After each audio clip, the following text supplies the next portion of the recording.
Mexican world champion Luis Alberto Venado Lopez has had to overcome numerous challenges in his ongoing quest to conquer the featherweight division. After capturing the IBF crown in enemy territory against England's Josh Warrington in December 2022, Lopez was ready to do it again versus Mick Conlan last May.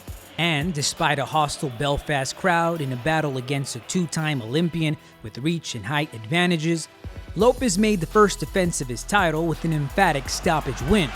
Oh, that shot hurt him! Conlan is down in round 5, and the towel comes in! So, on this episode of The Breakdown, we'll look at Lopez's victory against Conlan.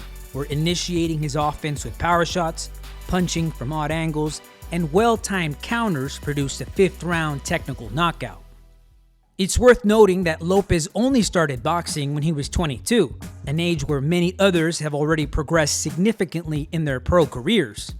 As a result, his style is more unconventional, and he relies more on its natural strength, athleticism, and instincts. This is particularly apparent against Conlan, where Lopez's more robust build provides him with a commanding presence in the ring and allows him to make the most of his unorthodox offense.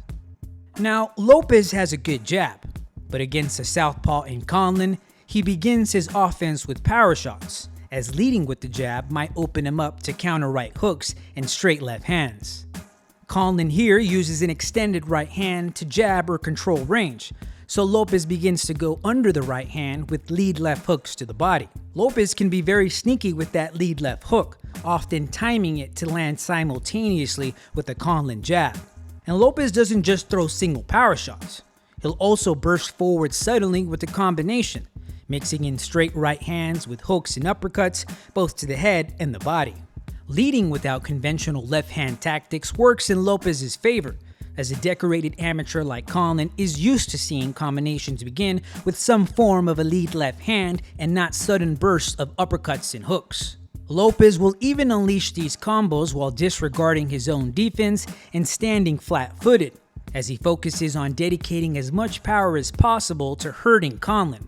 Lopez also throws punches from odd angles, which makes it difficult to predict where they will land and thus makes it difficult to defend against.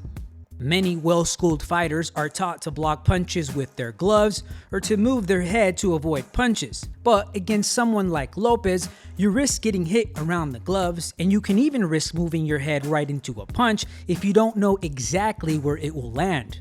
We'll keep this in mind as we get closer to Lopez's fight-finishing uppercut. Here we see Lopez inching forward before crouching down while dropping both hands, with his right hand farther down and almost near the canvas. By this point, Conlan is backing up without throwing punches, partly because he has already felt Lopez's strength and partly due to his being unable to predict the offense in front of him.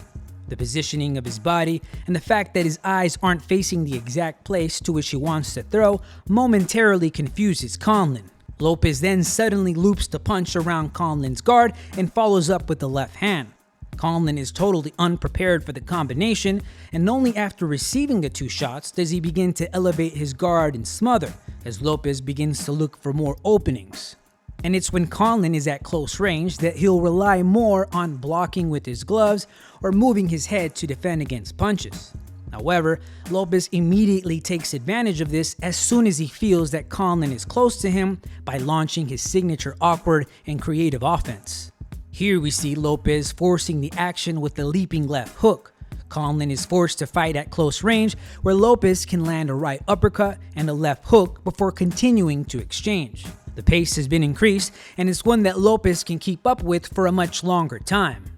Lopez's well-timed counters were also essential to his victory, and although his counters are not as polished as other fighters, the awkwardness and explosiveness make them very dangerous and hard to predict. Here Lopez counters a straight left hand to the body with the left hook before pushing forward with wild power shots. Now, Conlan's biggest mistake in this fight is consistently moving his head in range for an uppercut. Every time Lopez forces him to fight at close range, or even when Conlan decides to push forward, he dips his head in this general area. Of course, Conlan doesn't just leave it there. It's part of the way he moves his head on the inside, and it helps him avoid hooks and straight punches. But if an opponent can find the proper distance and timing, he can land an uppercut, as Lopez does here. And because Lopez comes from so many different angles, head movement and blocking at close range in general doesn't work for Conlan, as we see here. By round 3, you can begin to see Lopez look for that uppercut, as he does here as Conlan spins out. Just a few moments later, they begin to exchange again. Conlan throws a left and a right to the body, finds his range with the right hand, and then connects with the left before moving his head, perhaps expecting a straight punch or hook. Lopez, however, fires back immediately with the right uppercut, taking advantage of Conlan's mistake and wobbling him badly. Once Conlan is hurt, Lopez fires away, throwing caution to the wind and launching punches from every angle imaginable. Conlan fails to make any adjustments and continues to put himself at risk for the uppercut as Lopez counters again in round 4. By round 5, Conlan is worn out and Lopez has a better sense of his timing. Lopez pushes forward with punishing blows to the body. Conlan tries to stand his ground, answering back with shots and moving his head, but this puts him right in position for a perfectly timed uppercut. Oh, that shot hurt him. Conlan is down in round 5, and the towel comes in. Part of the effectiveness of this punch isn't just Lopez's unorthodox angles or his strength and athleticism.